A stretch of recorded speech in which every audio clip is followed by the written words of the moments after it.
Hello மக்களே, welcome to Delhi talks. Mahanadi back to back shooting spot updates வந்து எனக்கு கிடைச்சிக்கிட்டே இருக்கு. ஈவினிங் தான் நம்ம குமரன் விஜய் வந்து லைவ் வந்திருந்தாங்க.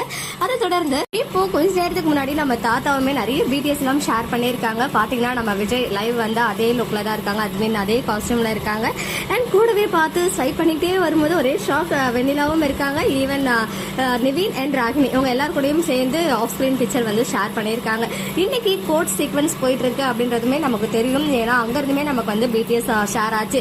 சோ வெண்ணிலா மாமாவுக்கும் ஷூட் இருந்துச்சு அப்படின்னு சொல்லும் போது எல்லாருமே அசம்பிள் ஆகியிருக்காங்க. பட் நம்ம காவேரி எங்க ஆளையே காணுமே, ஒருவேளை இருந்து நமக்கு எதுவும் பிக்சர் ஷேர் ஆகலையா, இல்ல நிஜமாவே அங்க வந்து அவங்களுடைய அவைலபிலிட்டி இல்லையா அப்படின்றது தெரியல. பட் எனக்கு தெரிஞ்சு கன்ஃபார்மா காவேரி இருப்பாங்கன்னு தான் தோணுது. சோ அவங்க எல்லாமே எப்படி அவங்க இருந்திருப்பாங்க, பட் நமக்கு எதுவும் பிக்சர்ஸ் மட்டும் ஷேர் ஆகாமே இருக்கு. இப்ப வரைக்கும் ரொம்பவே த்ரில்லிங்கா போயிட்டு இருக்கு. நேற்று லேட் நைட்ல நம்ம பசுபதி ஒரு பிக்சர் ஷேர் பண்ணாரு. கையில வந்து ராகினி தடியோட இருக்காங்க. நிவின் ஏதோ அவங்க கிட்ட சிக்கிக்கிட்ட மாதிரி இருந்துச்சு. பசுபதி தான் நிவின் கிட்ட சிக்கிப்பாருன்னு பார்த்தா நிவின் பசுபதி கிட்ட சிக்கிக்கிட்டாரா என்னன்னு தெரியல. பட் எனக்கு தெரிஞ்சு நல்லபடியா மூவ் ஆகும் அப்படின்னு தான் தோணுது. ஹோப் ஒரு நல்ல ப்ரோமோவுக்காக நானும் வெயிட் பண்ணிட்டு இருக்கேன். ஓகே மக்களே, நெக்ஸ்ட் வீடியோல மீட் பண்றேன். எக்ஸ்க்ளூசிவ் அப்டேட்ஸ்க்கு மறக்காம நம்ம யூடியூப் சேனலை சப்ஸ்கிரைப் பண்ணிக்கோங்க.